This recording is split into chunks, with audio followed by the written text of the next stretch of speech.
Okay, friends, we're finally doing it. I'm gonna give you a tour of my house. I'm gonna try my best. Okay? Okay, here we go. All right, this is my living room, clearly. This is the front door. I had this door replaced maybe like 4 years after I moved in. Everyone kept saying like, don't replace the door, don't replace the door. And I was like, I didn't like the door, it was a green door. This is my Mitchell & Gold Baldwin's chair. I love this chair. I've had this chair for 2 apartments. Everyone thinks it's just like pretty, but it's actually really comfortable. Fun fact, when my dad was living here years ago, he would just lay in this chair like this and he could like lounge in this chair. Love that chair. It's actually really comfortable. Coffee table is from RH, Restoration Hardware. I love this coffee table. It is slightly oversized and I need to let it go, but I like it so much. Well, I actually am letting it go. I am actually gonna get a smaller one. If you can't tell, my living room is very warm in color tones, and I think I need some cooler color tones. So I'm probably gonna get glass, white. I saw this one from Bernard Design that I'm thinking about. I'm gonna go into the details of the coffee table. This is my Della Robbia sofa. I adore this sofa. Wait, hold on one second. Let me see, my camera is still going. It's still going. Okay, great. I'm using a new tool, if you can't tell, because it's going with me. Ooh, ooh. Keep my focus. Sofa from Della Robbia.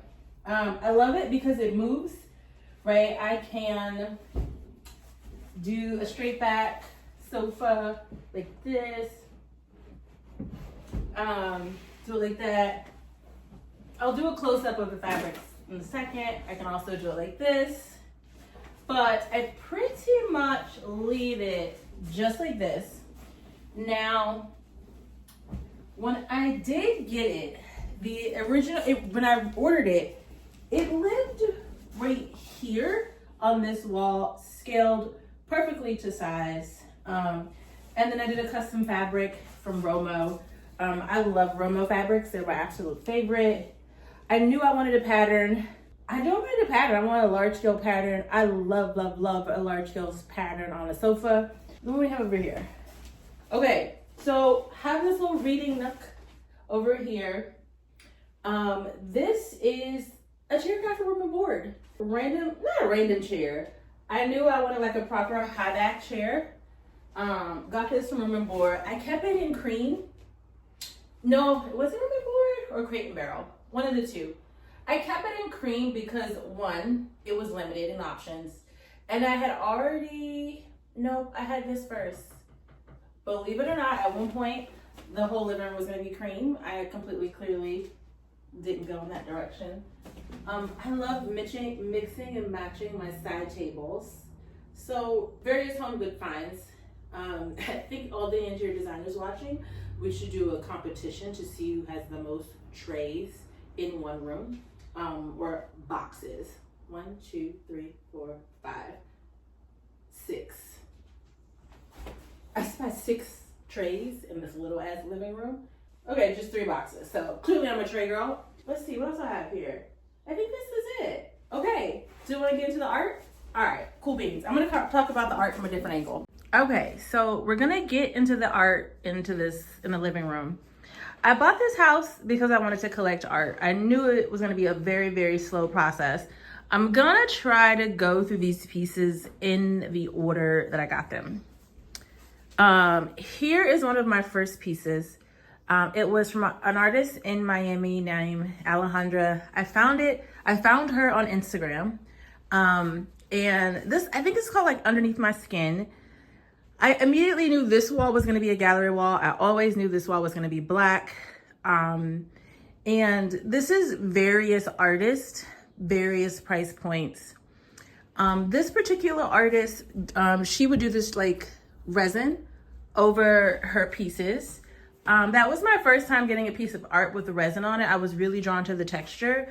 I got another piece from her a few years later, and then I was like, hey, no resin, which you are able to do.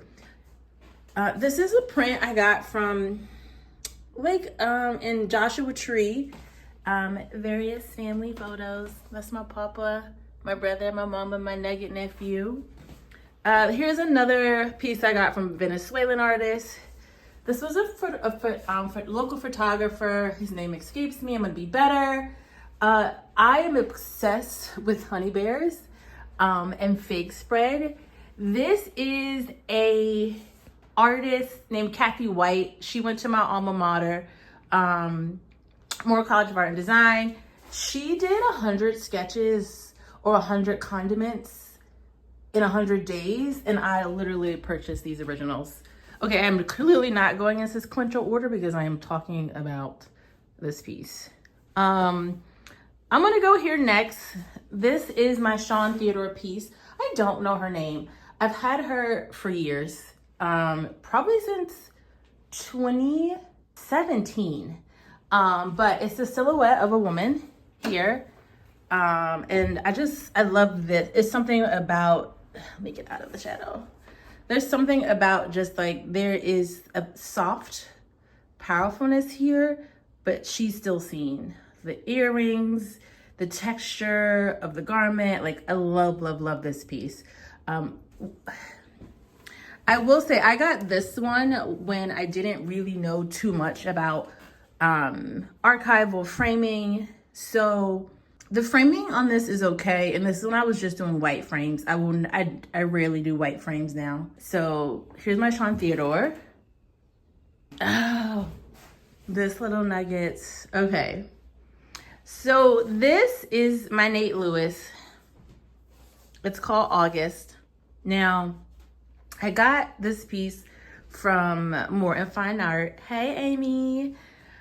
And this was the second piece I collected from More and Fine Art. The first one is Maya Freelon. I'm gonna do a whole nother video dedicated to that. So this is my Nate Lewis piece. Nate Lewis is a former ICU nurse and he does this sculpted paper. It is so beautiful. Look, get into this detail. His name is August.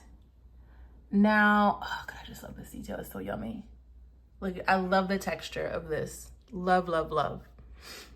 And here, right here in this white, love it. So I got clearly, where I can, because I live in an older home, I did get lighting installed on some of my pieces. I wasn't always able to do that, but it was important. So remember the front door is right here. And you can see right now, all this natural light is coming in and hitting this piece. When I purchased this piece, I learned the importance of archival glass or archival acrylic because I knew that I wanted this piece to be the first thing I saw when I walked in the door. And at first I was very hesitant because it is the figure or the silhouette of a man. And I was like, wow, is this presence going to be too masculine? But there's a vulnerability and a texture here that I just feel like it's so intimate. It's so soft. Now remember, this wall was not always pink when I got this piece, but I love it against the pink. I really, really do. Okay. This is my Delita Martin.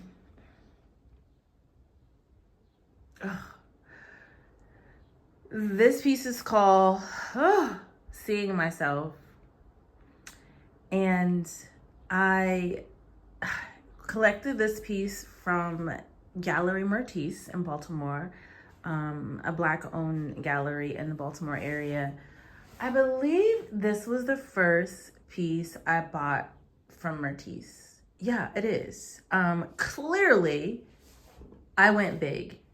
Remind me to post another story about, I think I need to do a whole video just to about the gallerist that I've been working with. But I saw this piece and I immediately fell in love with her. I just cried. It was visceral. There's something so, so, so powerful about her eyes. No matter where I am in the living room, I can feel her. It's mixed media, charcoal, paint. It has these gold threads, these threads in it. Now, when I got her, I knew she was massive. Now, I'm an interior designer. Clearly, we all know this. So scale matters. And I feel like I knew it was a big piece. And I knew I didn't want to frame her tight. I floated her.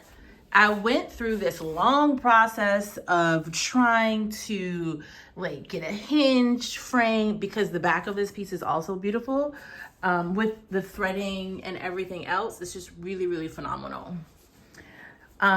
It was very expensive to frame her, which I'm perfectly fine with. This is archival glass. This is my Monica Akegu piece. She is just phenomenal. I collected her also from Gallery Mertis. I have known about this artist from a mutual friend, Thomas James and Giselle Paula. They're in London now, but amazing young artist out of Baltimore. Look at this work. So, oh God, it's so good. It's so good. So good. I got her and she lived right here. She lived right here unframed and everyone was like, that's where she should stay. I knew she was never gonna stay there. But she stayed there because there it's a perfect fit. Clearly I like my stuff oversized, overscaled. And when I framed her, it was like, do I match the red? Do I double frame? I wanted her to breathe. I didn't want her to feel contained. So again, this is a Michaels frame. I did this shadow box aesthetic, so it has some depth to it. 2 different frames, and I did with them this like gilded. You can see it has these like red tones in it, these burgundy tones, but I ended up loving how she turned out. My N. Scott Johnson piece. This is called Dynamic Suggestion. And I also collected this from Mertis. So first piece from Mertis, second, and then third here. I knew I wanted to do something more sculptural. And this was during COVID, I think, and I saw that in the Biennale at Sotheby's, this was going to be auctioned off, and I was like, oh my gosh. But this is a white marble with a onyx base. Oh, when I saw this, there's one of my friends, Aisha, has a video of me when I went to go see this, and I literally, again, started crying, did the praise dance. It took me a while to find the pedestal. I got it off of the internet. But remember, I said the sofa was over here and he was in the corner, right? He was in the corner right here because I didn't know where it was gonna go. So it lived here for a little bit. It also lived right here, right next to my Nate Lewis piece, which was very dangerous because it's a high traffic area. Which is fine, right? It's heavy, it's weighted. Like you gotta like push it over. Like it's not falling over, but it just something about it didn't feel good right here, and it fought with this piece. So when I moved the sofa here, M. Scott and Delita are good friends. So he came to photograph the piece and he was like, oh my God, I love being next to Delita's work. But I finally moved it here. I loved it here. Because now it feels like it's a part of the entire composition of the wall, which I enjoy. I got this mirror from CB2 because the back of this is so beautiful. And I was like, well, you can't see it. You can with this mirror, baby. Look at that. So this is all the art in my living room. This is my little living room. Two other like favorite small pieces. Okay, 3 others. Here is this candelabra I got from when I was in Marrakesh. I love it. The prongs, we're just not gonna talk about that. Here is this another copper and walnut wood woven basket I got when I was in Cartagena in Colombia. And then here is a vase I got from a trip to South Africa. We will talk about that another day. All right, so this is my living room, friends. This is it. Yeah, the walls are pink, like a fuchsia. I don't remember the pink color. I'll tell you how they got here because when I first bought this place, it was gonna be like all white. Yeah, here's my living room. Shall we go in the dining room?